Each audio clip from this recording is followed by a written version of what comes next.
Syekh Ubaid hafizahullah, bahwasanya kalimat samar, kalimat yang tidak jelas, itu adalah samti ahlil bid'ah, ciri khas ahlul bid'ah. Wa nahjihimul ijmal fil maqalat, dan manhaj mereka, pegangan mereka, prinsip mereka selalu kalimat-kalimat bersayap, kalimat yang tidak jelas. Sebagaimana juga dikatakan oleh Syekhul Islam Ibnu Taimiyah rahimahullah, alladzina yu'ariduna al-kitab was sunnah bima yusammunahu aqliyat, apa yang mereka pakai untuk menentang Quran dan sunnah, yaitu kalimat-kalimat yang mereka namakan akliyah, mereka namakan ini adalah kecerdasan,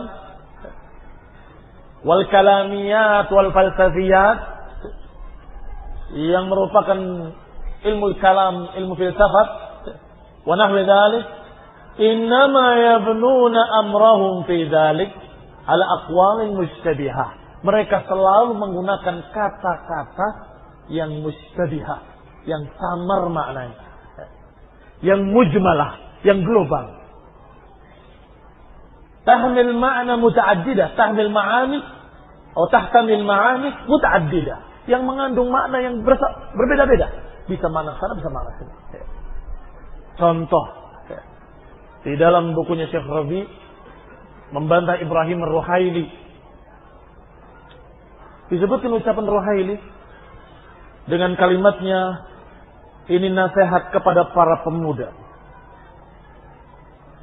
yang mereka sibuk dengan perkara-perkara yang menyebabkan mereka berpecah belah, berselisih dalam masalah-masalah ilmiah, bahkan mereka saling menyerang atau saling menentang, yang hasilnya adalah mereka saling memutus hubungan, saling memboikot, saling mentahdir, dan saling bermusuhan di antara ahli sunnah. Dan ini adalah fitnah besar dan sangat berbahaya. Ucapan benar atau ucapan salah, atau ucapan samar. Jadi salafiyin ini mempermasalahkan masalah-masalah ilmiah, masalah-masalah agama, sehingga mereka akhirnya ahli sunnah jadi berpecah, akhirnya ahli sunnah jadi bermusuhan, akhirnya ahli sunnah jadi bertikai, jadi saling boikot-boikotan sama mereka. Kata Syekh Rabi, kalau engkau benar-benar ingin menasehati, nasehati.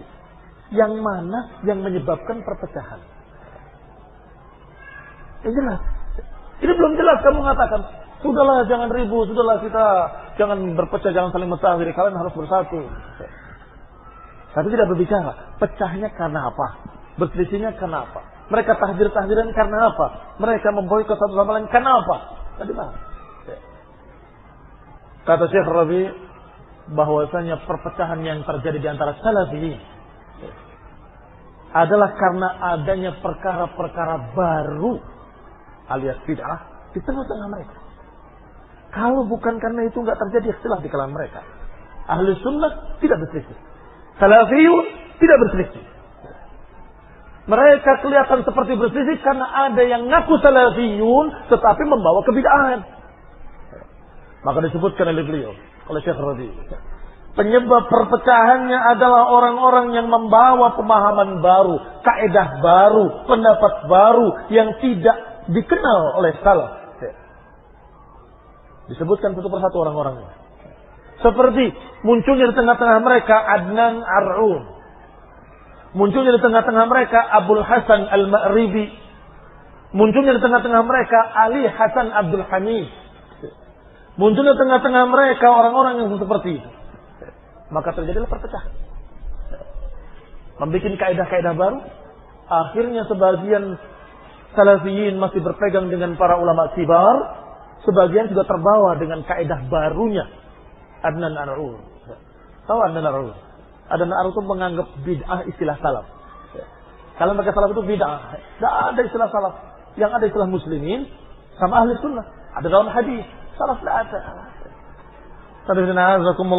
Padahal Rasulullah menyatakan kepada anaknya Fatimah, ana khairu khalafin, khairu salafin li khairi khalaf.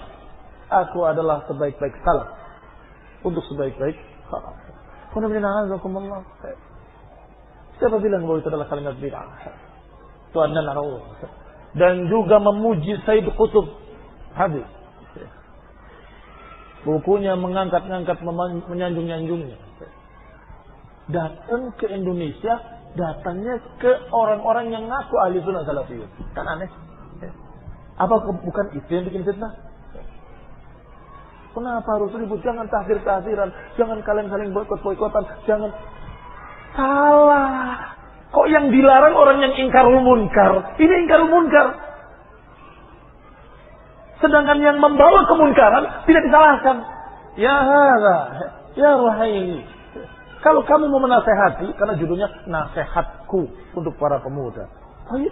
Kau mau nasehati, nasehati dengan jelas, gamblang. Bahwa terjadi sekarang perpecahan. Karena munculnya kebid'ahan di tengah-tengah mereka. Hati-hati, kan begitu. Bersatulah kalian di atas sunnah dan tinggalkan kebid'ahan.